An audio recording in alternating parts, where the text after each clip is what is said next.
Welcome back. This next module is dedicated entirely to Bitcoin. Why is Bitcoin valuable? How does Bitcoin work? What the heck is Bitcoin mining? Is Bitcoining that bad for the environment? The impact of Bitcoin halving events, and a look at some of Bitcoin's early billionaires. There's no better place to start our journey than the Bitcoin white paper.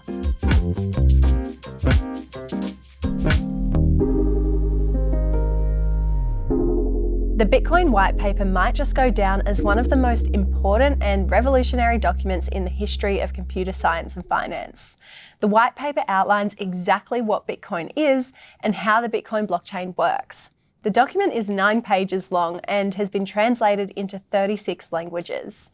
It was first released to subscribers of the cryptography mailing list on metsdow.com on the 31st of October in 2008. Is this date entirely a coincidence? Many believe that Satoshi chose to publish the Bitcoin white paper on Halloween, but the 31st of October is also known as Reformation Day.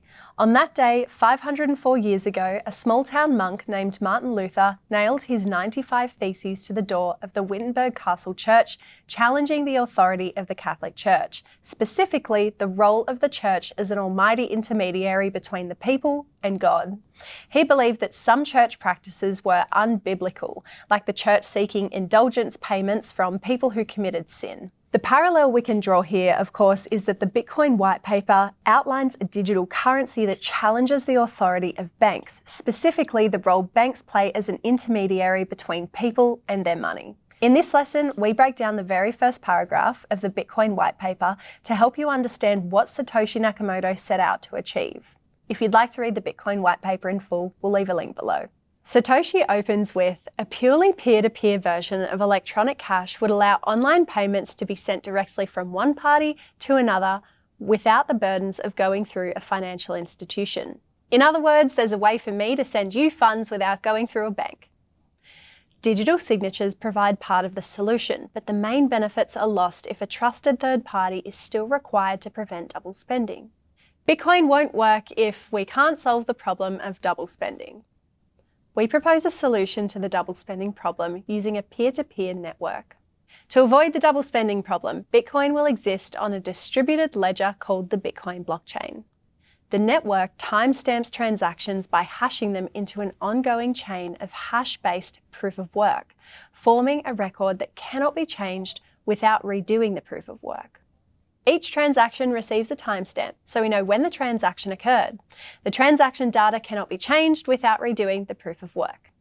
The longest chain not only serves as the proof of sequence of events witness, but proof that it came from the largest pool of CPU power. All transaction data is stored in blocks and organized into a chain. The more transactions, the longer the chain. The longer the chain, the more secure the blockchain.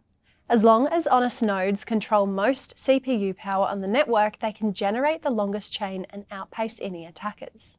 All Bitcoin transactions are processed by a decentralized network of computer nodes located all around the world. These nodes keep the Bitcoin blockchain secure. As long as there are more honest nodes than bad nodes, the chain remains secure. The network itself requires minimal structure. Bitcoin is pretty low maintenance. There's no one single person or business that maintains the Bitcoin blockchain. It exists so long as mining nodes are online. Messages are broadcast on a best effort basis, and nodes can leave and rejoin the network at will, accepting the longest proof of work chain as proof of what happened when they were gone. Computers can leave and rejoin the Bitcoin blockchain at any time without consequence to the blockchain. One short paragraph for one groundbreaking idea.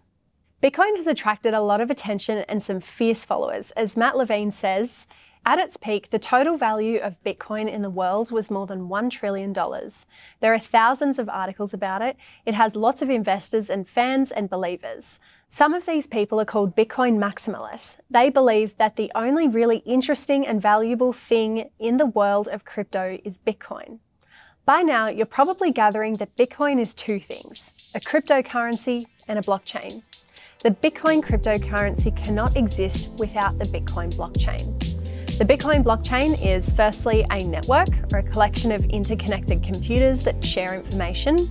Secondly, a protocol, a set of rules for how information can be shared on the network. And finally, a software, a computer program that knows the protocol rules and is run by computers on the network so they can share information with each other. Come and join us over on the Discord to talk more about the 9-page Bitcoin white paper that basically broke the internet.